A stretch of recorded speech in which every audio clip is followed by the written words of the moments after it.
1939, Stalin and Hitler created a secret pact which actually enabled World War II.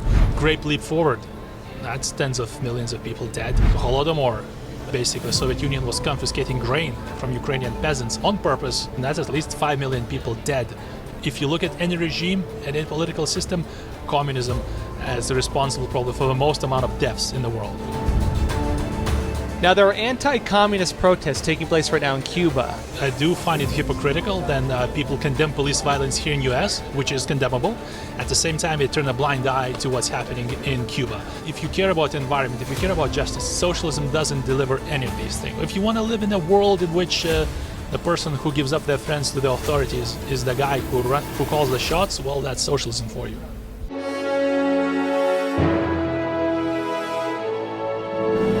Hey, welcome back, everyone. Now, there are anti-communist protests taking place right now in Cuba, and interestingly, a lot of socialists here in the United States are really trying to turn a blind eye to it.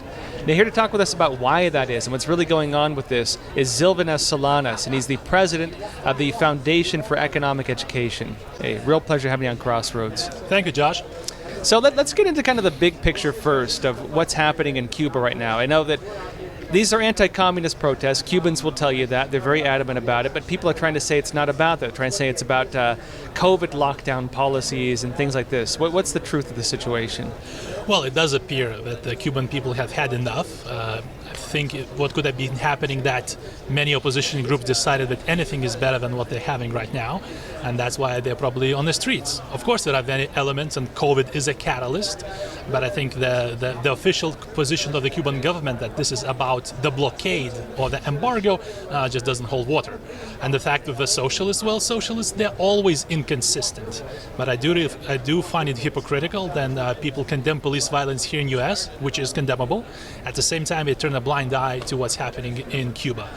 What is even worse, many democratic socialists or people who call themselves democratic socialists, they completely ignore the fact that many Cubans basically say down with socialism or give us freedom.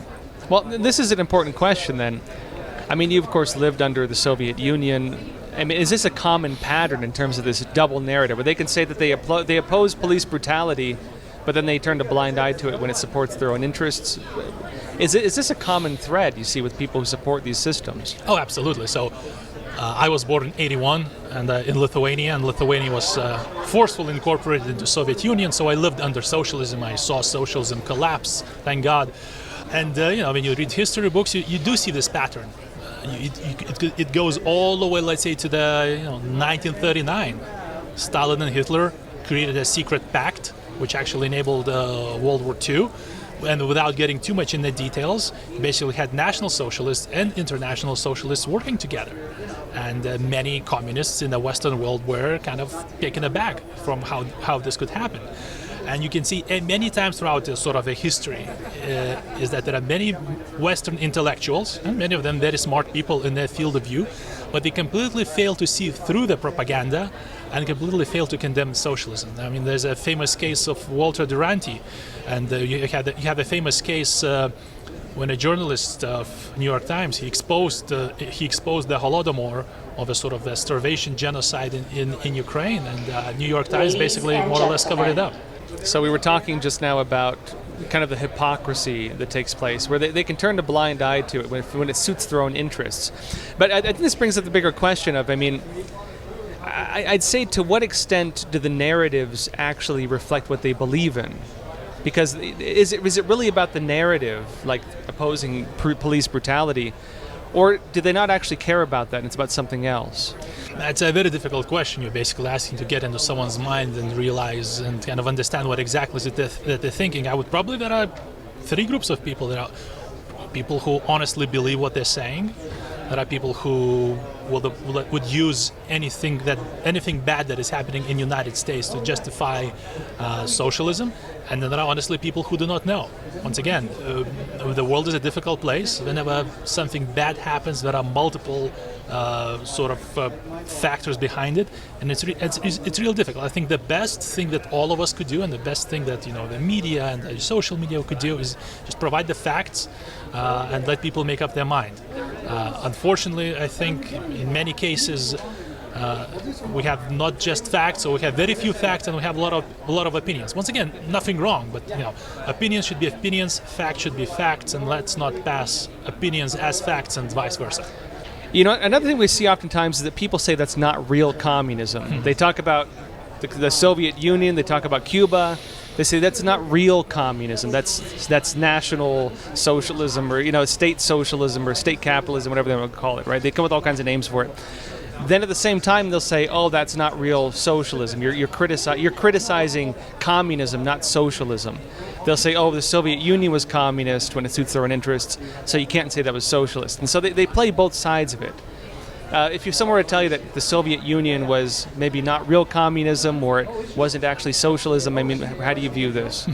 Well, my counter question would be, what is the real socialism or real communism then? I think Soviet Union got pretty close to what it's supposed to be. Now, the game, obviously, that is being played here is whenever things turn bad, the socialists say, well, that wasn't real socialism. I mean, of course, the good thing is you can go back into the archives and check. Have Bernie Sanders saying that bread lines in Soviet Union are good, because that means rich people haven't bought all the bread. When you have the same Bernie Sanders and people like that in 2007, 2008, more like 2006, saying that Venezuela is a good example of a 21st century socialism, which of course was just propped up by high oil prices. And now 13 years ago you have the same people like Bernie Sanders saying, well, that wasn't real socialism. So you can't really argue with these people, because whenever they have a fact, they dismiss it that it's not real socialism. I guess the counterpoint would be, well, show me a country that it really worked, or show me the country that was socialist. And if no country was ever really socialist, so maybe socialism is just a theoretical construct. You cannot have your cake and eat it, unless I guess it's Schrodinger's cake or quantum cake. Well, folks, 2 months on now, and we are still totally demonetized by YouTube. But given the situation where we have to censor ourselves if we want to really stay on this platform and make it work, we've decided on something else, which is this. We've launched a new platform called Epoch TV, EPOCH-TV.com. And through this, we're able to publish uncensored content.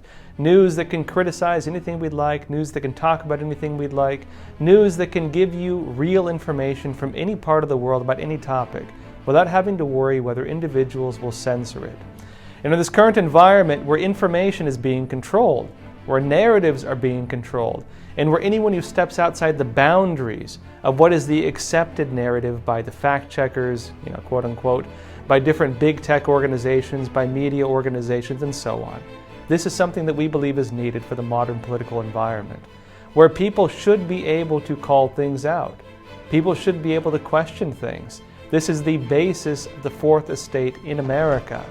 The belief, again, that media should be able to hold government power in check, and that media should be able to inform the public about the issues they should be informed about, because that is the basis of our election system. An informed public making informed decisions.